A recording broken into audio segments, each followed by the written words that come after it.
So, this week Manchester United continued the cycle even further. Ruben Amorim was sacked as manager. It looks like Ole Gunnar Solskjaer will be returning as an interim coach until the end of the season. And that got me thinking, Manchester United haven't had a properly successful manager since Sir Alex Ferguson left the club over 10 years ago. Since then they've technically had 10 managers, and I want to go through them all today and rank them from worst to best. Of course, none of these managers have been overly successful. The standards at Manchester United have plummeted for years now. Not one of them has been successful in winning either the league or the Champions League. And Manchester United are in potentially the worst that the club's been in for over 30 years.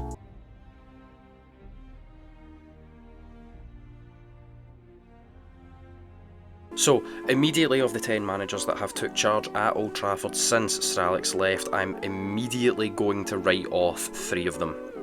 Ryan Giggs, Michael Carrick and Ruud van Nistelrooy, all former players, have all took over just in interim roles. They combined for managing only 11 games. So I'm not going to count them, it's not fair to rank them. So that leaves us with 7 other candidates. So we'll start off in last place, in 7th place, and I have selected Ralf Rangnick. Now, Ralf Rangnick probably did a lot of good for Manchester United in highlighting and kind of openly saying how bad a position the club was actually in. However, in footballing terms, he simply wasn't very good at all. Not really much, if anything, was his fault. Rangnick, after Manchester United, would go on to take the Austria job where he's done well, and Rangnick has said to be the inspiration behind some of the best managers in the world currently, especially those to come through in Germany, such as Thomas Tuchel and Jurgen Klopp. However, Rangnick was only in charge for 1 year of 29 games. He didn't win any trophies and won less than 40% of those 29 games. Again, not a lot that Rangnick could have done, but if we're taking this on technicalities, which we are, he was probably the worst of the lot. Coming in at 6th place, I've gone for the recently departed Ruben Amorim. Ruben Amorim came in as an incredibly hot property. His Sporting Lisbon side were one of the best teams to watch and go in Europe. He'd done exceptionally well with the Portuguese side, and much like Ten Hag, who will be discussed later in this video, he was the poster boy at the time for a manager who was due to take a step up to a bigger and higher club. No disrespect to Sporting Lisbon, of course, but he was ready for a job at one of the big boys. And for as much as Amorim failed at Manchester United, I do still think he's going to go on to be a very good manager. He never won anything. He was in charge for 63 games and had a win rate of just 40%. He did finish 15th last season, and Manchester United limped to a Europa League final, which they lost to Tottenham of all teams. How? How? How? I don't know! Things really weren't great under Amorim.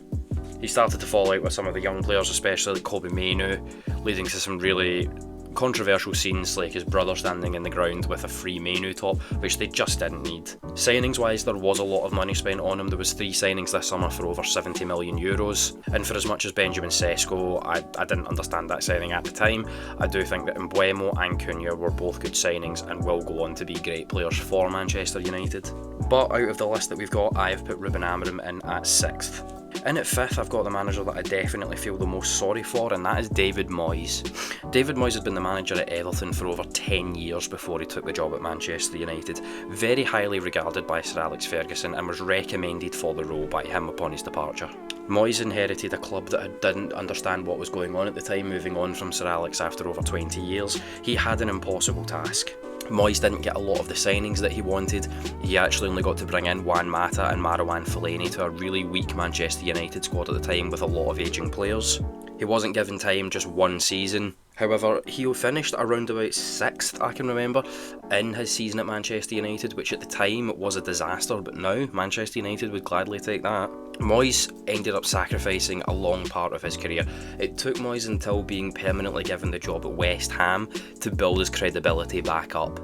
A really underrated, a really good manager who was quite hard done by his time at Manchester United. He was only in charge for 51 games, he won 54% of those games, never won a single trophy, but overall, David Moyes wasn't great at Manchester United at all. However, there have definitely been worse appointments since him. In 4th place now, I have Louis van Gaal. Louis van Gaal took over at Manchester United after the 2014 World Cup. A very defensive and pragmatic manager, however, a manager who was very well respected and potentially could have been up to the standards of Manchester United for what they were looking for in a manager. Van Gaal done okay during his time in Manchester. He made a lot of signings, he brought in a lot of players, including Ander Herrera, Luke Shaw, Marcus Rojo, Daley Blind, Radamel Falcao, Victor Valdez, Memphis Depay, Morgan Schneiderlin, Bastian Schweinsteiger, Matteo Darmian, Sergio Romero, and even Anthony Martial. However, his big signing was Angel Di Maria from Real Madrid, and that went on to be a disastrous signing. He would leave just a year later, going over to PSG. Van Gaal was in charge for 103 games, he won 53% of those, and he did win a trophy. So I have Van Gaal in at 4th, around about the middle of the pack.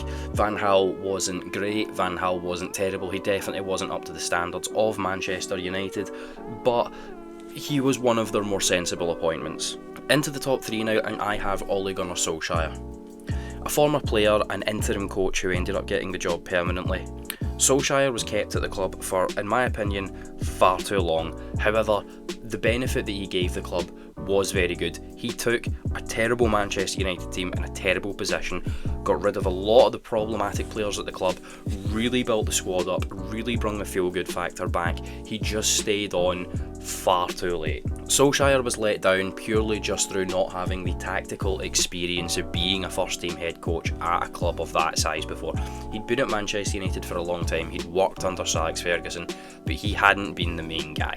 But you could tell he really benefited the club. Since Sir Alex, he is the manager who's been there the longest for the most amount of games. He was in charge for 168 games with a 54% win percentage. He never won a single trophy, however. His signings were equally so. You had the bad side of it where Harry Maguire and Jadon Sancho were brought in for over 80 million euros each, alongside other signings that didn't work out like Wan-Bissaka, Varane, Donny van de Beek, Alex Telles and Daniel James. However, he was also the manager who brought in Bruno Fernandes, Cristiano Ronaldo and Amad Diallo, alongside a lot of other signings that Solskjaer wanted to bring in. Some really good players, some players who would go on to be very good players for other teams in Europe, but the board didn't listen. So basically, yeah, Solskjaer overstayed his welcome, but for the most part was a net positive for Manchester United. And that means going into 2nd place, I have Erik ten Hag.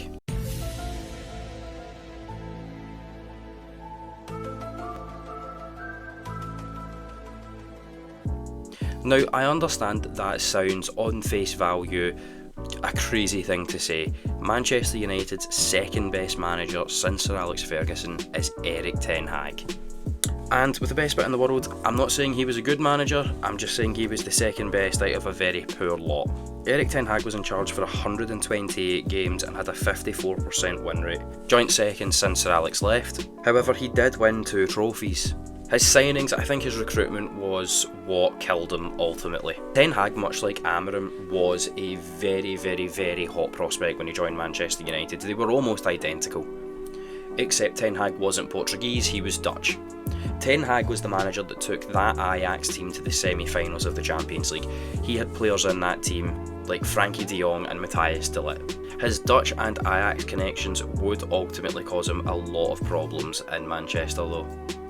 Some of his biggest signings include Anthony, Rasmus Højlund, Casemiro, Mason Mount, Lisandro Martinez, Andre Onana especially, Manuel Ugarte, Matthias de Ligt. A lot of these signings that just really wouldn't work out. And Ten Hag is another victim of the Manchester United machine. He's moved on to Bayer Leverkusen and been sacked almost immediately, and now looks to take up a technical director's role at FC Twente. It's sad for Ten Hag, who was at points linked with the Bayern Munich job before taking up the position at Manchester United. And whilst Ten Hag had a disastrous end, I do think honestly he was probably one of the better managers for United. I think it all could have went so differently for Ten Hag had he chose to just keep De Gea for another season and not hang his hat on Andre Onana. And that leaves us with the number 1 spot, and that is quite obviously Jose Mourinho. Easily the biggest name on this list, easily the most established manager on this list. Mourinho was in charge for 144 games with a 58% win rate and 2 trophies. Mourinho also at one season had Manchester United finish second which he claimed was his greatest ever achievement. Mourinho also allowed Manchester United to bring through some of the biggest players' names in signings with that pull power. Paul Pogba, Romelu Lukaku, Nemanja Matic, Alexis Sanchez and Zlatan Ibrahimovic were all signed under his tenure. I don't think it's a hard one to argue that Mourinho has definitely been the best manager United have had since Sir Alex Ferguson. For as much as they were rivals back in the day, he has been the only one that's been moderately close towards the success that United need and should have. But that's just my thoughts. I'd be interested to hear what you all have to say about my opinions and my list in the comments below. Please do let me know. And I'll see everyone in the next video.